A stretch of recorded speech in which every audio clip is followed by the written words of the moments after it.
how many bobbles were there? Because I want you to know my heart was fluttering with each bobble. It's amazing. He's got a bunch of stuff up his sleeve. They call him the Matt Hatter for a reason. We're also fortunate enough to have a coach that, is very caring about special teams and takes his time out of the day to work on it and everything we need. Have you ever done anything like that in high school? Never.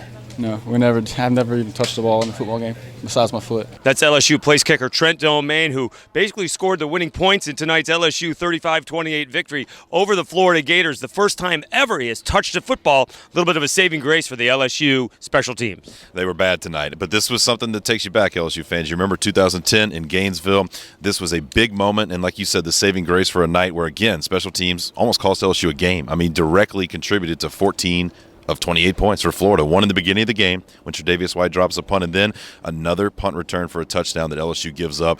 They're a mess on special teams, but that was a stroke of genius, and you got to go to the top there. Les called that. He called it in Florida as well. I don't have to know that to know that. Les Miles says he's got a very talented team, and he expects Brandon Harris to continue to improve. I think Brandon Harris is one of the key fundamental guys to our success. If he does the things that he did tonight and he continues to do that, we'll be as good as we can be because our quarterback has given us that chance.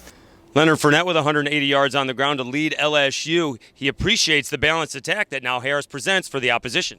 Well, you say that, but he still had a career high in rushes. He had 31 totes on the night. So LSU needed him down the stretch. There was not such a thing as decelerate for Leonard in the fourth quarter. They needed every bit of him to salt the game away. So it was more balanced in the first half, but Leonard had to dominate the touches, the yards, salting away the game late. So it was a little bit of both. It was interesting tonight, but still, Fournette, fantastic, caught a pass as well. He can do it all, but right now LSU's trying to take some off of his plate. That's good news. It's kind of opened up the game more, as far as man running and passing at the same time. I think he did a great job handling everything that came his way tonight.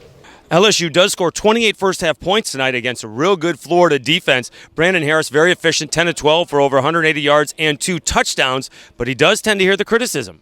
A little bit of rabbit ears, no doubt. And the national pundits, the Sports Center, like he said, they show Leonard Fournette runs. And he didn't say Fournette's name. I shouldn't put that in there. But he did say they like to say LSU only has one facet, trying to prove him wrong tonight. And he hears the haters. He wants to prove the haters wrong.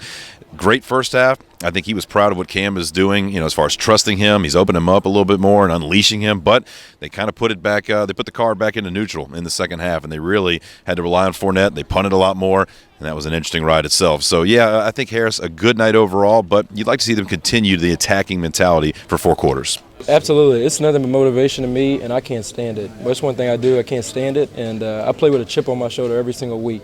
I've said this over and over again. I say it real humbly. I feel like, this team know how talented, we are passing the ball, and everybody know what I can do throwing the football, and Sports Center and ESPN kind of be one of my favorite shows to watch. I don't really watch any other channels besides watching film and watching ESPN, and it really hurts when when people say that all we have is a running game and this and that, and I like to. There's so much motivation, and for those that keep saying that, keep doubting me. I love it. With a 35-28 victory, LSU improves to 6-0. They will host the Western Kentucky. The Hilltoppers come in 6-1 with wins over Vanderbilt and La Tech. And only one loss in Bloomington to Indiana, so not a lot of shine you take off of that team. They throw it a ton, too. Throw it around the yard. It's going to really test an LSU secondary that struggled the last 2 games. That'll be a big test going into a bye week for the Tigers. Stay tuned to 1037 The Game and to 1037thegame.com for your complete coverage of the 2015 LSU Tigers. For Ben Love, I'm Dave Schultz.